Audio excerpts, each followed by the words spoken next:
Aloha, my name is Timothy Tui. I'll be talking to you about Hawaiian Slack Key guitar. When I was 12 years of age, my grandmother decided to put me into a Slack Key guitar class. Not knowing what it was or if I'd like it, I began to love the many technical aspects of the music. Known as kiwa'alu, meaning to loosen, or as we know it as Slack Key guitar. The reasons why I and so many others love it is because kiwa'alu has a distinct, unique sound we call nahe nahe. It's a style of sound that gives you a soothing or calm feeling when you listen to it. Slacky artists are able to show their individuality through their improvisations of each mele they play. The Hawaiian Slacky was developed post Captain Cook's arrival. In the late 1830s, Kamehameha III invited ranchers from abroad to help control the cattle problem on the island of Hawaii. These particular Spanish ranchers from the west brought with them an instrument called the braga, better known as the guitar. Some stories say that when the Spaniards left the islands, they left behind their guitars, leaving the imagination of Hawaiian ranchers to create the basis of Hawaiian Slack Key.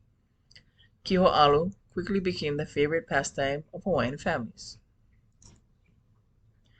Hawaiian Slack Key gained a boost in our culture during the Hawaiian Renaissance. The Hawaiian Renaissance was a culture insurgence initiated by King Kalakaua in the 1880s.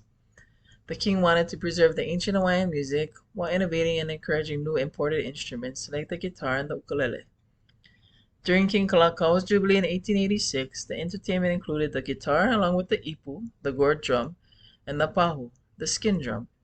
Accompanying the hula, this style of mele is known today as the hula ku'i, meaning to combine the old with the new.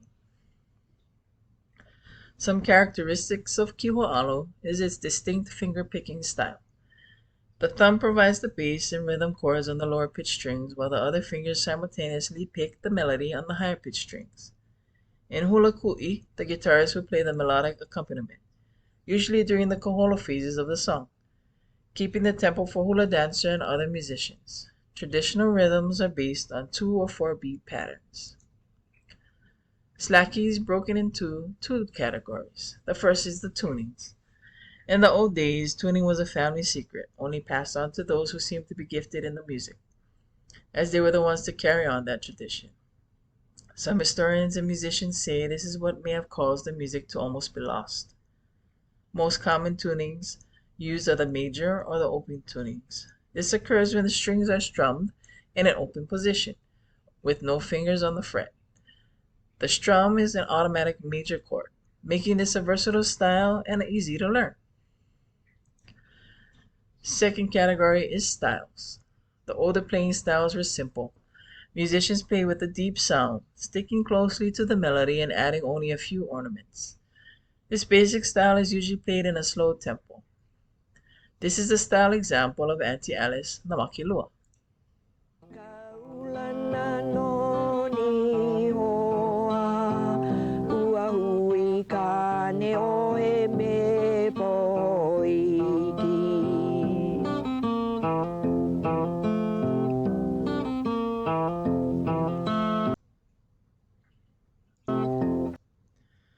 Other slow tempo styles are known as the Hawaiian blues style, with a slow deep swing and sometimes accents on the second and fourth beat. Examples are in songs like Moana Chimes, Mine, or Hui Ohana's O Kalena Kai.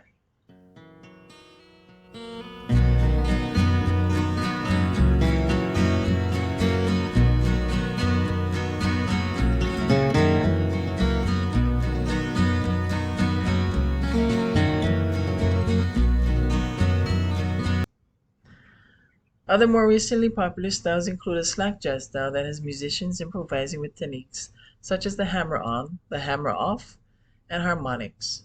These techniques can also be added to the older style of playing as well. Here's an example shown by Leeward Kaapana.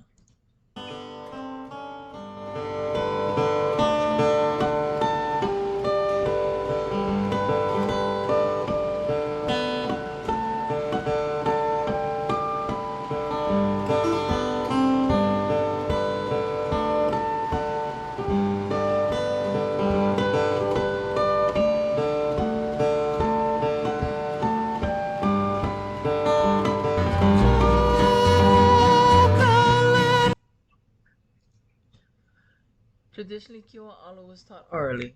Hawaiians would say, sit down, be quiet, and ho'olohe, or listen. Teachers would only teach within the family and no one else. I remember my grandmother telling me that she learned from watching her uncles playing around during their inu or drinking sessions. They would call these social gatherings kanikapila or jam sessions. Nowadays, you can learn on any social media platform from some of the greatest of all time just by sitting, watching, and listening. Some key musicians, also known today as Kiho'alo masters, have been influential to many young generations and still are today. Auntie Alice Namakilua was the first master to teach outside of the family tradition, opening up the world to our culture. Uncle Leonard Kwan was the first to record an all-instrumental record album, which is still used as a teaching reference for our young players today. And we can't forget our Uncle Gabby, Pops Pahinui, known as the father of Kiho'alo. His pivotal role during the Hawaiian Renaissance of the 70s was to revive our Hawaiian music culture, which he did while spreading it around the world. Some of today's generation local artists, such as Makana and Anthony Fluke, have adopted their own contemporary styles. They've created songs using English words, mostly jazz styles, of Kiho'alo. They would use synthesizers, electrophones, as their accompaniments. Slack Key hit a hiatus in the mid-90s and continues its strong tradition into the 20th century, where well-known musicians travel the world, playing and accompanying many other artists alike at annual festivals.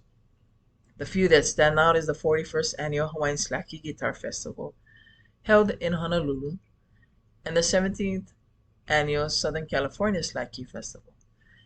If you ever want to catch a live jam session of some great nahi-nahi sounds, I would suggest attending a Slack Key Festival near you. Mahalo, and thank you for watching.